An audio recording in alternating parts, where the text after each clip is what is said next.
안녕하세요. 시사몽땅입니다.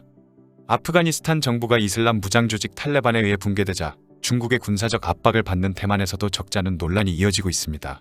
미국이 그동안 각종 원조를 아끼지 않은 아프간에서 일방 철수하면서 정권이 무너지자 미국에 대한 의존을 경계하는 목소리와 대만은 아프간과는 다르다는 의견이 충돌하는 모양새입니다.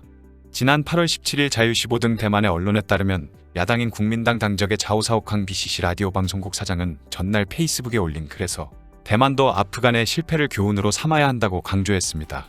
그는 대만은 아프간에서 미국이 보여준 태도를 교훈 삼아 중국과의 전쟁과 평화 사이에서 명확히 생각해야 하며 미국에만 기대면 아무 일도 없을 것으로 보아서는 안 된다고 주장했습니다. 또 전쟁을 해야 한다면 지금처럼 미국의 의지에 모든 것이 태평하다는 생각을 버리고 준비를 철저히 해야 한다고 적었습니다. 자오사오캉은 이어 차이 잉원 총통에게 중국과의 전쟁을 결정했다면 징병제복원 외에도 전 국민의 징병제를 실시하는 이스라엘과 같은 엄격한 훈련 및 최신 무기 등을 준비해야 한다고 역설했습니다. 그러면서 만약 아프간처럼 사태가 위급해지면 차이 총통의 선택은 결사항전과 해외 탈출 가운데 어느 것이냐고 물었습니다. 이에 대해 수전창 대만 행정원장은 아프간의 정세가 어지러운 것은 내부 정세가 먼저 어지러웠기 때문이라며 내부의 안정과 질서가 유지된다면 대만을 침략하려는 어떠한 무력에도 대항할 수 있다고 반박했습니다. 또한 내정이 안정된다면 혼란한 기회를 틈탄 다른 국가의 침략이 없을 것이라고 했습니다. 그러면서 대만이 신종 코로나 바이러스 상황에서도 일치단결해 마이너스 성장인 타국과 달리 대만 경제는 플러스 성장세로 돌려놓은 점을 언급하며 대만의 저력을 거론하기도 했습니다. 또한 대만의 자유15는 허차오둥 대만 동투르키스탄 협회 이사장과의 인터뷰에서 아프간 정부의 붕괴 속도는 상상을 초월한다며 500명의 정부군이 30명의 신학자를 이기지 못했다고 말했습니다. 이어 현재의 아프간의 상황은 1949년 중국에서 국민당이 정권을 잃고 대만으로 이주한 것과 비교할 수 있을 뿐이라며 지금의 민주 대만과는 비교할 수 없을 것이라고 말하고 지금의 대만은 인도 태평양 지역의 전략적 허브에 위치하고 있다. 미국과 일본, 한국 및 유럽연합, 그리고 G7 모두 대만 해협의 안정을 지지한다. 따라서 아프가니스탄을 예로 들어 대만이 미국에 의존하지 말라고 요청하는 것은 완전히 잘못된 것이다라고 말했습니다. 랴오흥샹 전 국방대학의 명예강좌 학자도 대만은 아프가니스탄이 아니다라면서 부패한 아프간 정부와 달리 대만의 국방전략은 정규군이 방어하는 형태로 아프간의 내전과 베트남의 유격전과는 확연히 다르다고 지적했습니다.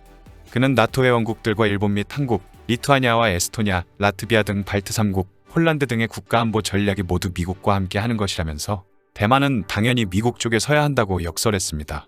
이어 한국도 KF-21을 개발하고 있다며 한국이 미국의 무기를 구매하면서도 한국형 전투기 개발에 나섰고 있습니다. 대만도 안보 전략을 더욱 적극적이고 명확해야 한다고 덧붙였습니다. 이 말은 대만도 한국의 KF-21처럼 자주국방의 의지의 표현으로 전투기를 적극 개발해야 한다는 의미입니다. 대만은 현재 차세대 전투기를 개발한다고 몇 차례 대만 언론에서 밝혀지만 자세한 재원은 공개되지 않고 있습니다.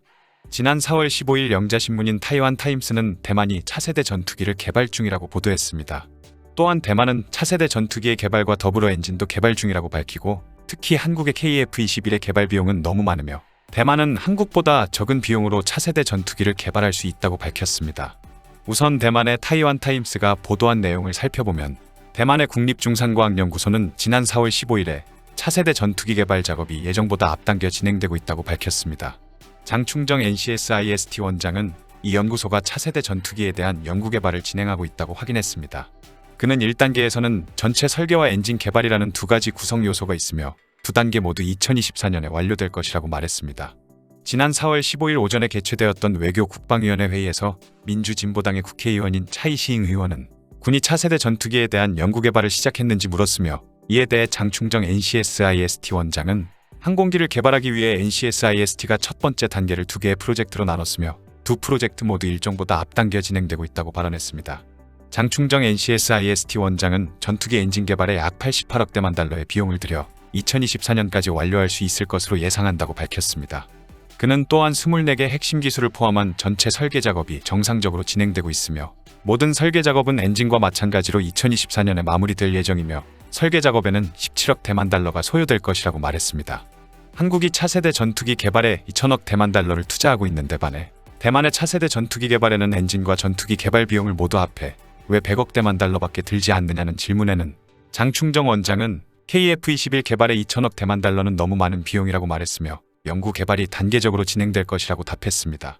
그러자 차이시잉 의원은 국방부가 더 많은 자금을 차세대 전투기 개발에 배정할 수 있는지 물었으며 이에 대해 장재핑 국방부 차관은 차세대 전투기 개발 사업에 대한 지원을 약속했습니다. 대만의 민주진보당의 카이 의원은 며칠 전에 한국은 KF-21 시제기를 발표했는데 몇 세대 전투기입니까? 라는 물음에 장재핑 국방부 차관은 무기가 외부에 장착되어 있어 스텔스 기능에 영향을 미치므로 4.5세대 전투기에 해당합니다라고 답했습니다. 이어 카이 의원이 대만 국방부에 한국의 KF-21의 연구개발 현황을 요청했다고 대만 언론은 보도했습니다. 하지만 대만 내의 다른 언론을 찾아봐도 대만의 차세대 전투기에 대한 정확한 스펙은 보도되지 않고 있으며 대만의 언론사에 따라 대만이 개발할 차세대 전투기에는 스텔스 기능이 있다라는 매체와 스텔스 기능이 없다라는 매체로도 나뉘고 있습니다. 따라서 대만 언론이 보도하고 있는 것처럼 막대한 비용이 들어가는 전투기 개발에 3,900억 원으로 어떻게 전투기와 엔진까지 개발할 수 있는지는 의문입니다. 이런 의문에 대해서 대만의 매체도 한국과 비교해 대만의 차세대 전투기 개발에는 비용이 너무 적게 든다는 반응입니다.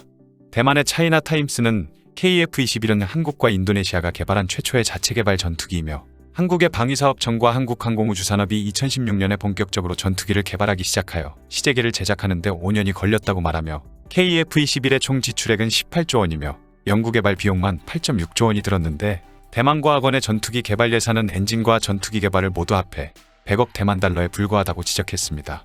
모두 알다시피 대만은 1980년대에 미국 기업과 협력해 FCK-1 경국 전투기를 개발했으며 31년이 지난 지금도 경국 전투기의 업그레이드를 실시한 FCK-1 시리와 같은 전투기를 기반으로 고등훈련기 T-5의 개발을 진행하고 있습니다. 또한 2019년경에는 T-5를 기반으로 한 경전투기 개발 계획이 있다라고 보도된 바 있습니다. 실제로 현재 대만이 개발 중인 고등훈련기 T-5는 전투기에 필요한 항공전자와 무기를 탑재할 수 있는 공간이 미리 확보되어 있으며 따라서 유사시에는 실제 전투에서도 사용할 수 있는 전투기로 언제나 전환 가능하다고 현지 언론은 주장하고 있습니다. 더불어 대만은 T-5 고등운전기를 기반으로 경공격기로 사용될 수 있는 AT-5를 개발 중에 있습니다. AT-5 프로젝트는 대만 공군의 AT-3와 F-5F 전투기를 대체하기 위한 22억 달러 규모의 프로그램입니다. AT-5는 경국 전투기의 2인승 버전을 기반으로 하여 외부 모습은 많이 흡사합니다. 하지만 경국과 비교하면 고급 복합 재료 및 항공 전자장비를 포함한 약 80%의 새로운 구성 요소를 갖추고 있다고 합니다. 또한 사이즈가 약간 커졌으며 따라서 연료 용량이 경국 전투기보다 늘어났습니다. 경국 전투기에는 F터버너가 있는 하니웰의 F125 엔진이 장착된 반면 AT-5는 F터버너가 없는 하니웰의 F124 터보팬 엔진 2기를 장착하고 있습니다. 하지만 대만의 중산과학연구소가 밝힌 차세대 전투기 개발 계획에는 새로운 엔진에 대한 개발도 포함하고 있기 때문에 하니웰 엔진의 F124에 의존한 경국 전투기나 T-5의 베이스가 아닌 대만산 엔진을 장착한 완전히 새로운 전투기 개발을 시사하고 있을 수도 있습니다. 아직 대만의 차세대 전투기에 관한 구체적인 내용은 밝혀지지 않고 있지만 대만은 자국의 전투기에 장착할 수 있는 100km의 사거리를 가진 천검투 공대공 미사일을 개발했고 작년에는 240km의 사거리를 가진 원치엔 크루즈 미사일을 개발하여 경국 전투기에 탑재했습니다. 반도체 강국인 대만은 또한 소자의 질화갈륨을 사용한 항공기용 A사 레이더도 개발하고 있습니다. 하지만 이러한 대만의 노력에도 불구하고 아직 불분명한 개발 일정과 제대로 개발을 시작했을 시 투입될 막대한 예산과 인력, 그리고 대만이 해결하지 못하는 기술적 난제에 대해 외국 업체들의 협력을 받아야 하는데 아무리 미국이 지원해줘도 대만 스스로가 어느 정도 수준의 기술과 예산을 확보하지 못하는 한 그다지 전망은 밝아 보이지 않습니다. 이에 대해 미국의 포브스지도 대만의 차세대 전투기 개발에 대해 혹평하고 있습니다. 포브스지에 따르면 2016년에 대만 공군의 브리핑 스크린샷이 온라인에 유포되었다면서 스크린샷에는 경국 전투기의 기소와 조종석을 미라지 2000의 꼬리 없는 델타 날개와 결합한 것으로 보이는 전투기 개념의 렌더링이라고 밝혔습니다. 이어 대만은 중국과의 전쟁이 발발하면 5분 만에 지상에서 전투기가 폭발할 것이다라는 것을 알기 때문에 대만이 수십억 달러를 투자해야 하는 전투기 개발에 나서기는 어려울 것이라고 전망했습니다. 하지만 이번 아프가니스탄에서의 미군의 철군은 대만에겐 상당한 불안감으로 다가온 것으로 보이며 이러한 기조 속에서 대만은 자주국방에 더욱더 박차를 가할 것으로 보이며 차세대 전투기 개발 또한 결정될 것으로 보입니다. 이상 시사몽땅이었습니다.